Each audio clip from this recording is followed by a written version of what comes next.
만약 우리 가족이나 소중한 사람이 아프거나 다쳤다고 한번 생각해 보세요. 좀 어때? 괜찮아? 이렇게 매일 묻지만 사실 정말로 나아지고 있는 건지 또 얼마나 좋아진 건지 객관적으로 알기는 참 어렵죠. 오늘은 막연한 감이 아니라 정확한 데이터로 회복의 여정을 추적하는 과학적인 평가 도구들에 대해 함께 알아보겠습니다. 자, 오늘 우리가 함께 열어볼 임상탐정의 도구 상자입니다. 환자의 상태를 정확하게 파악하기 위한 6가지 핵심 도구들을 하나씩 살펴볼 텐데요. 첫 번째 단서부터 함께 따라가 보시죠. 힘든 수술을 막 마친 환자를 한번 떠올려 볼까요? 가족들 눈에는 어제보다 오늘 조금 더 좋아진 것 같고 기운도 차린 것 같은데 의료진에게는 그 조금이 정확히 어느 정도인지 데이터가 필요하거든요. 보호자의 마음과 의료진의 데이터, 이 사이의 간격을 메우는 것, 바로 여기서부터 우리의 추적이 시작됩니다. 정말 어려운 질문이죠. 사람의 움직임이나 생각처럼 이렇게 복잡한 걸 어떻게 숫자로 딱 표현할 수 있을까요? 하지만 막연한 희망이나 감에만 의존할 수는 없습니다.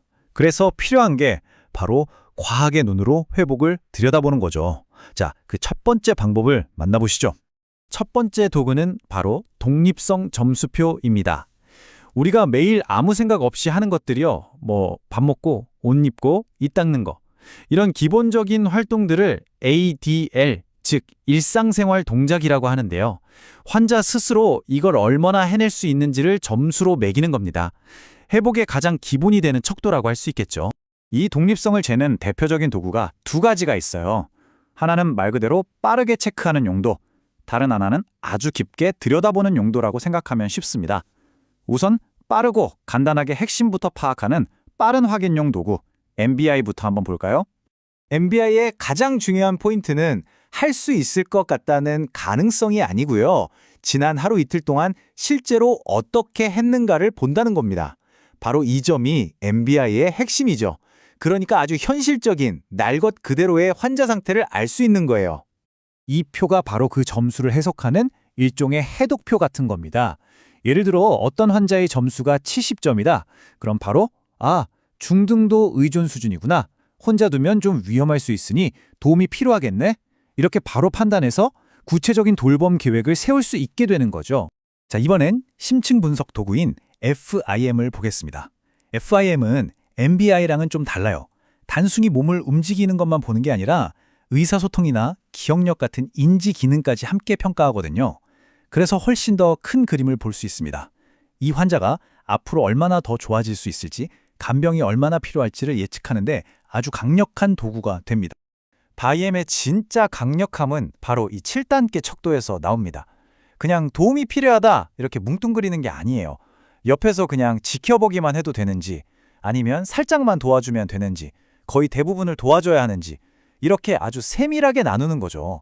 덕분에 환자에게 정말 딱 맞는 맞춤형 돌봄을 제공할 수 있게 되는 겁니다. 자, 이제 혼자서 일상생활을 어느 정도 할 수 있게 됐다면 그 다음 관문은 뭘까요? 맞습니다. 바로 안전하게 움직이는 거죠. 그리고 그 핵심에는 바로 균형 감각이 있습니다. 이제 환자의 균형 능력을 어떻게 해독하는지 그 도구들을 한번 살펴보겠습니다. 균형 평가의 거의 표준, 교과서라고 불리는 게 바로 이 버그 균형 척도 BBS입니다. 그냥 가만히 서 있는 것만 보는 게 아니고요. 앉았다 일어나기, 빙글 돌기, 앞으로 팔 뻗기 같은 14가지 다양한 미션을 통해서 환자의 균형 능력을 정말 입체적으로 점검하는 거죠. 자, 이 숫자 45 꼭 기억해 두세요.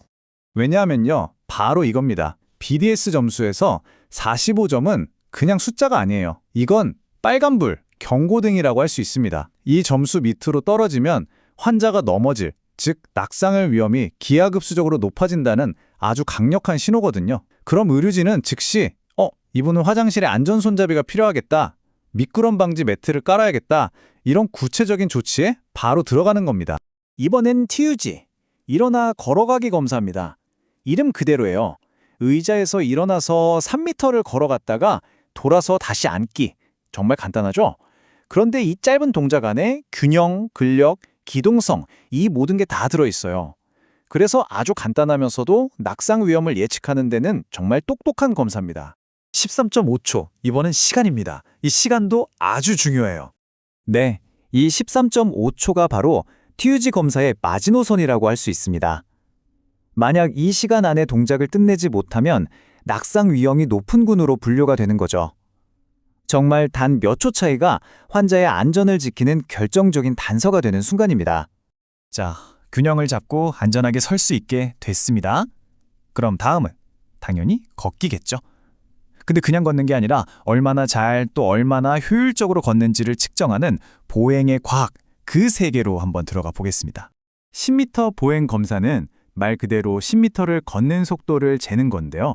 이게 왜 중요하냐면 이제는 걷는 속도, 즉 보행 속도를 혈압이나 맥박처럼 그 사람의 전반적인 건강 상태를 보여주는 또 하나의 활력증으로 보고 있기 때문입니다. 정말 흥미롭죠? 초속 0.8m, 이 속도가 대체 왜 중요할까요? 바로 이겁니다. 우리가 동네를 다니고 또 횡단보도를 안전하게 건너려면 최소한 이 정도 속도는 나와야 한다는 거죠. 병원에서 집으로가 아니라 집에서 사회로 복귀하기 위한 아주 현실적인 재활 목표가 되는 셈입니다. 지금까지는 계속 움직임에 대한 도구들을 살펴봤잖아요. 근데 반대로 움직임이 어려운 환자분들에게는 가만히 있는 것 그 자체가 또 다른 큰 위험이 될 수 있습니다. 바로 압력 때문에 피부가 손상되는 욕창이죠. 이 위험은 어떻게 예측하고 관리하는지 한번 보시죠. 욕창은 이렇게 4단계에 걸쳐서 점점 심각해집니다. 가장 중요한 건 뭐냐면요. 1단계, 그러니까 피부가 그냥 붉어지기만 한 이 초기 신호를 절대로 놓치지 않는 거예요. 2단계에서 빨리 발견하고 관리해야 나중에 뼈나 근육까지 드러나는 끔찍한 4단계까지 가는 걸 막을 수 있거든요. 그래서 예방적인 평가가 무엇보다 중요합니다. 자, 지금까지 우리가 여러 조각의 퍼즐들을 하나씩 맞춰봤습니다.